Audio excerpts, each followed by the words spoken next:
So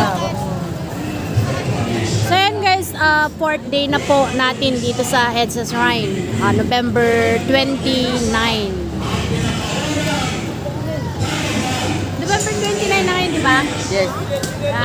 November 29. At grabe, lalong dumami po yung mga supporters na sumusuporta sa karapatang pantao at syempre doon sa pagsuporta kay Vice Presidente Inday Sara.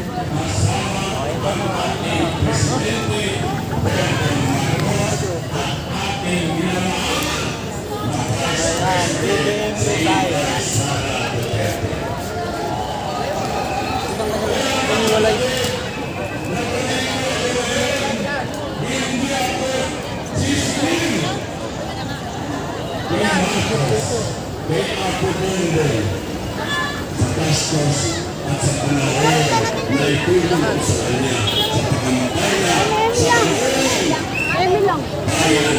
ng Pilipinas.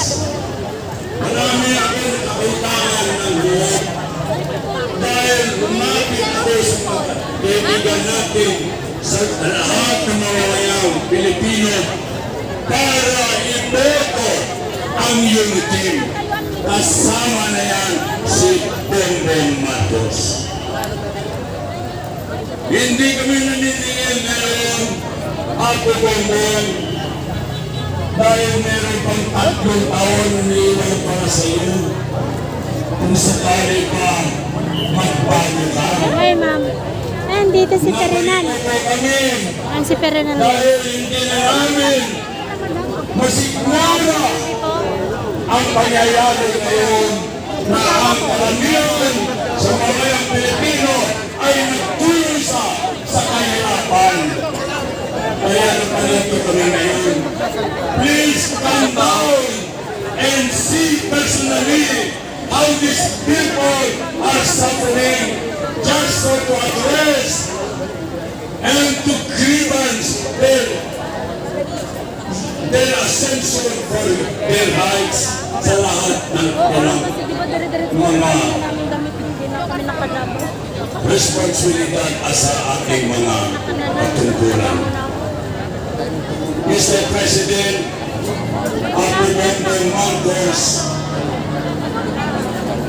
let it be known na ang taong bayan ngayon, they are crying. Oy, umiikot na si Bongbong! Kinakabahan na si Bongbong. For you to give way to the rights, to give way to the interest ng taong bayan. Nalaglag na tayo ng kahirapan. Nalaglag tayo ng mga utang. Taga Tuguegarao City itong nagsasalita. Ang nakinabang Isang Ilocano. ang nakinabang ang mga kamag-anak ninyo. Ano ba yan?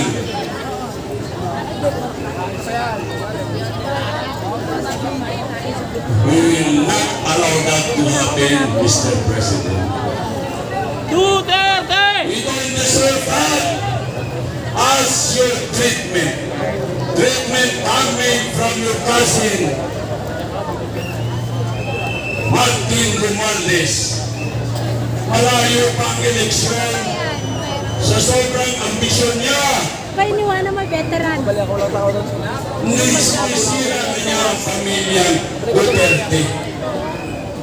Sa sobrang ambisyon niya na upo bilang presidente,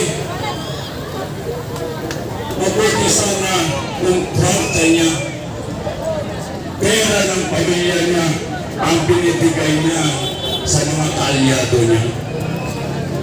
Mag-umpisa yung kalokohan ni Martin Romualdez ng Iikot ko nga na ipakita ko yung dami ng tao.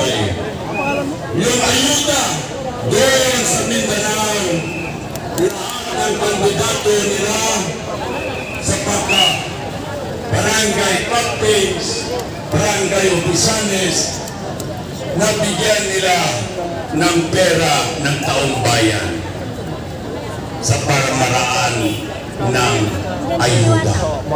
AX. Yung binigyan nila, hindi naman sana kailangan yun. Pero napupolitika ang kayamanan ng taong bayan.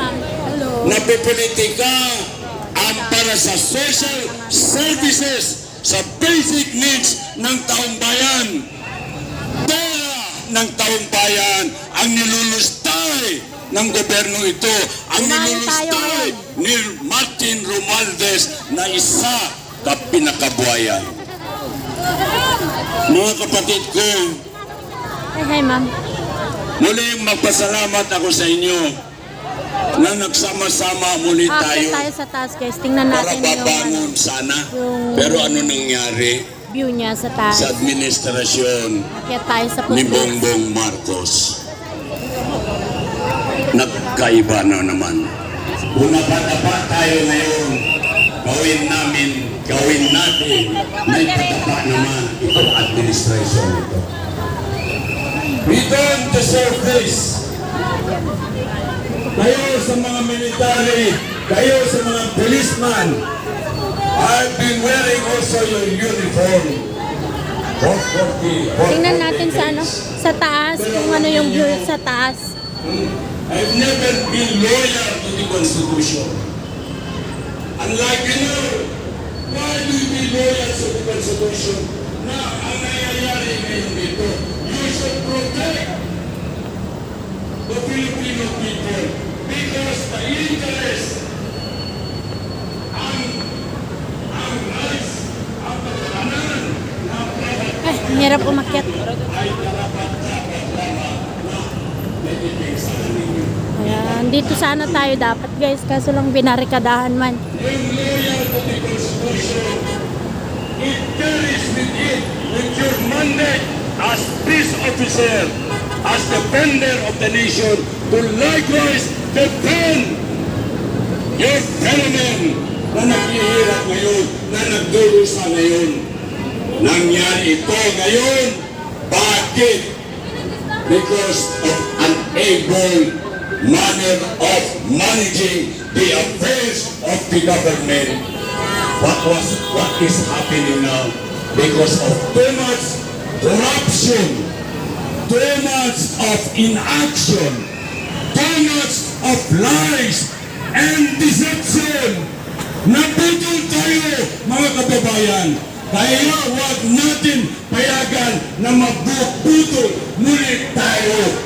Ngayon na, isiinggit natin, isigaw natin, please, Mr. Marcos, our President, please sit down now.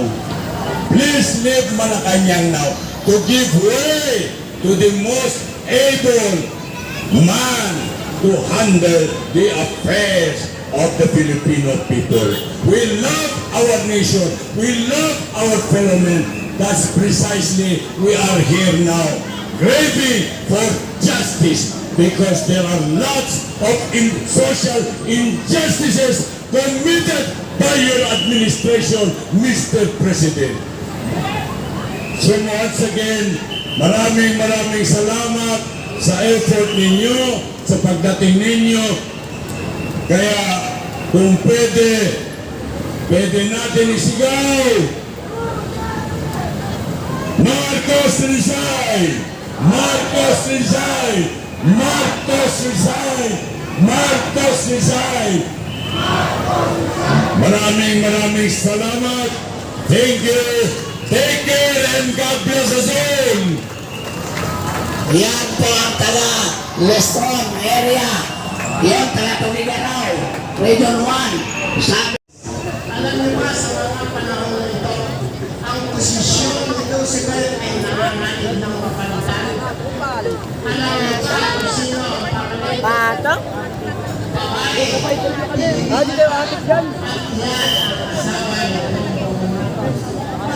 Nagbabalita na yung SMNI. Dito yan sa EDSA Shrine. Nasupport tayo kay kay City Sara. So far, may mga security na nga naman pinasok ko sa may kasi mga pagkain na sila. This